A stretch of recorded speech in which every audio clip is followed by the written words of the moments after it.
Assalamualaikum warahmatullahi wabarakatuh. Halo semuanya, jumpa lagi dengan saya Chow Sing Sing, kurator dari Podcast Horror Night Story. Halo, apa kabar semuanya? Semoga kalian pada sehat semua ya. Dan seperti biasanya, pada malam hari ini saya kembali dan akan membawakan sebuah kisah mistis untuk kalian semua. Dan pada malam hari ini saya akan membacakan sebuah kiriman email dari Mas Randy. Jadi Mas Randy ini mengalami sebuah pengalaman mistis. Tepatnya 4 bulan yang lalu ya. Masih hangat, masih baru. Seperti apa kisahnya? Mari kita simak. Assalamualaikum warahmatullahi wabarakatuh. Halo Mas Chow, perkenalkan namaku Randy. Aku adalah mahasiswa akhir di sebuah universitas yang ada di Jawa Timur. Di podcast ini aku ingin berbagi pengalaman mistis yang aku alami di kampus, tepatnya di perpustakaan.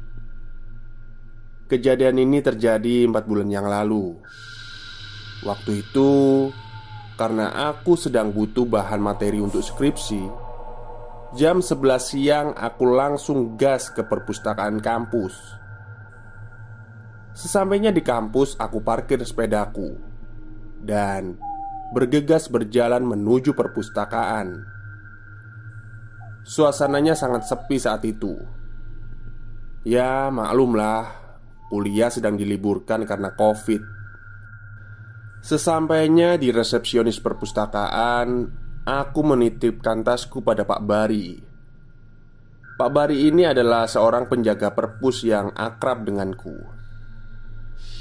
"Cari bahan ya Mas Ren," katanya menyapaku. Iya nih Pak, pusing, banyak yang kurang," jawabku sambil menggelengkan kepala. "Nggak ada orang sama sekali ya Pak?" sambungku. "Iya, dari tadi pagi. Enak gini, saya bisa nyantai. Hehehe," jawab Pak Bari tertawa. Aku pun menanggapi canda Pak Bari dengan tersenyum. Setelah aku masuk, aku langsung mencari bahan materi yang ada di area jurusan ekonomi. Jadi, untuk gambaran saja, perpustakaanku ini ada di lantai 3 dan luas banget. Namun disekat-sekat oleh rak-rak buku.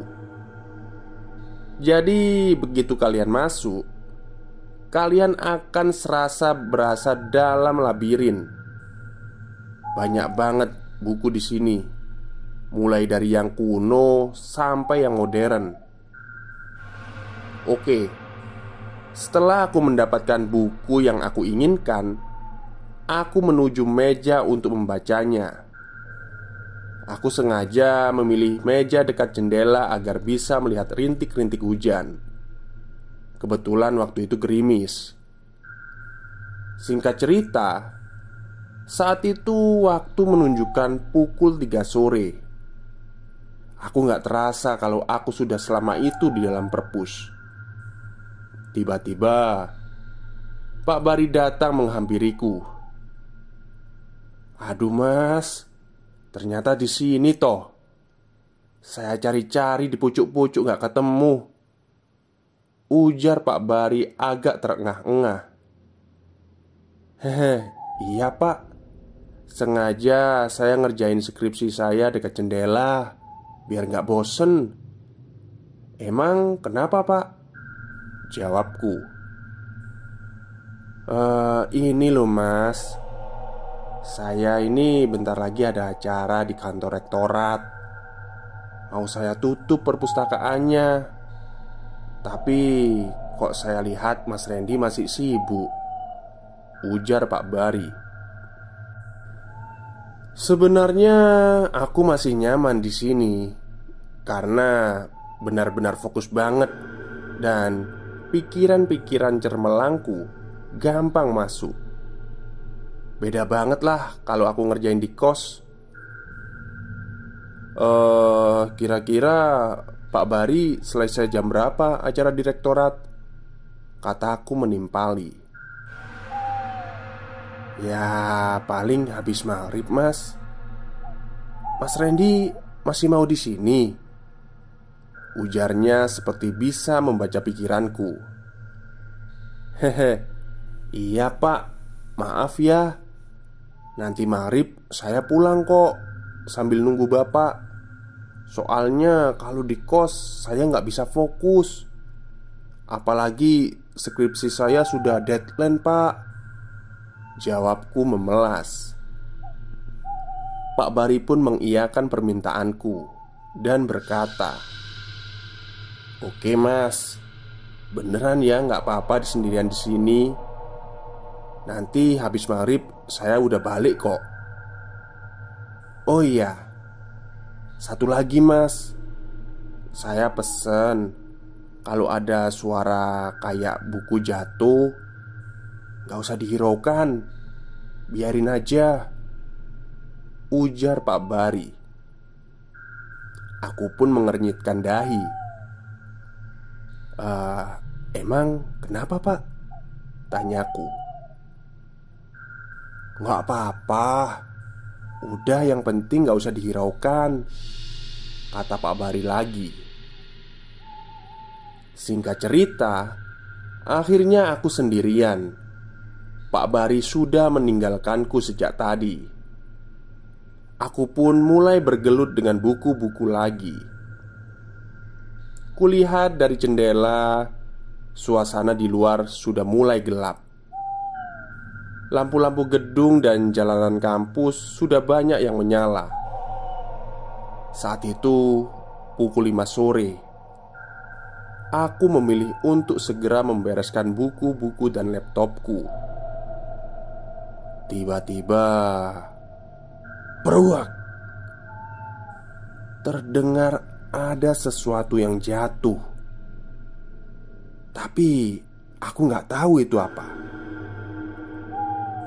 Aku pun teringat pesan Pak Bari. Kalau ada suara seperti buku jatuh, biarkan saja. Waduh, kok bisa kebetulan begini? Pikirku saat itu. Akhirnya aku tetap diam dan kembali membereskan peralatanku dan kumasukkan tas. Kemudian aku memainkan HP sambil menunggu kedatangan Pak Bari. Peruak. Lagi-lagi suara itu mengagetkanku. Kali ini aku merasa ada yang janggal, sekaligus takut. Dengan keadaan jantung yang dak-dikduk, aku merogoh tas bagian depan dan mengeluarkan rokokku. Karena aku ini punya kebiasaan, kalau cemas pasti menyalakan rokok. Persetan dengan larangan merokok di perpustakaan. Toh gak ada orang juga, pikirku. Aku pun kembali mengotak-ngatik HP sambil merokok. Sesekali aku menengok ke arah suara yang sejak tadi menggangguku. Kurasa suaranya berasal dari rak-rak buku bagian hukum. Saat hatiku mulai tenang, telingaku mendengar ada suara langkah kaki. Entah memang perpustakaanku ini terlalu sunyi atau bagaimana, tapi suara langkah kaki itu terdengar jelas di telingaku. Jantungku kembali dak-dikduk, karena semakin lama suaranya terdengar jelas dan seperti menuju ke tempatku. Saat itu yang kulihat hanyalah rak-rak buku dan celah di antaranya. Karena sudah merasa kepepet, aku berteriak dengan keras, "Asu, gak usah ganggu!" Sekejap suara itu hilang. Aku pun langsung menenteng tasku dan bergegas untuk keluar. Masih setengah perjalanan aku menuju arah resepsionis. Aku lihat rokokku mati. Aku pun kembali menyalakan rokokku tersebut. Entah karena panik atau gangguan dari makhluk halus, korekku gak mau menyala. Dan tiba-tiba telingaku mendengar sebuah kalimat yang masih kuingat sampai sekarang. "Mas, di sini gak boleh merokok." Mendengar kalimat itu, badanku langsung lemas gemetar. Aku menengok pelan ke arah salah satu rak buku yang ada di samping kananku.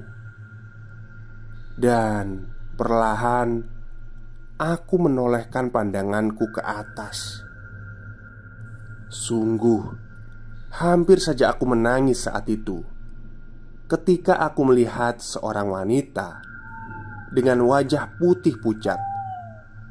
Dia mengenakan alma mater lusuh kampusku.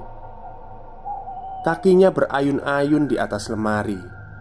Dan yang lebih menyeramkan lagi, di atas kepalanya tertancap sebatang besi yang lumayan panjang. Seketika itu, aku tak sadarkan diri. Singkat cerita, tubuhku sudah berada di kursi resepsionis. Aku mencium bau minyak kayu putih. Dan kulihat di sana sudah ada Pak Bari dan satu satpam kampus. Akhirnya aku menceritakan semuanya ke mereka, dan mereka hanya bisa tersenyum.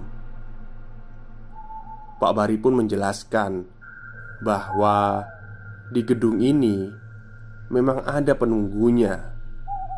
Konon dulunya dia mahasiswa sini. Ya, begitulah pengalaman mistis yang saya alami. Mungkin teman-teman di sini ada yang percaya atau tidak. Itu terserah kalian. Terima kasih Mas Co sudah menceritakan kisah saya. Selamat malam. Wassalam. Oke, terima kasih banyak kepada Mas Randy yang sudah membagikan pengalaman mistisnya di channel podcast Horror Next Story. Jadi kemungkinan ya, si hantu cewek ini yang pakai alma mater kampusnya Mas Randy itu kemungkinan besar tumbal proyek. Ya, saya nggak mau bilang seperti itu, karena saya kan di ceritanya itu kepalanya tertancap sebuah batang besi. Biasanya batang besi itu kan adanya di sebuah proyek pembangunan ya. Ya, saya nggak tahu lagi lah. Mungkin itu saja ya yang bisa saya sampaikan pada malam hari ini. Semoga Anda semua terhibur. Selamat malam dan selamat beristirahat.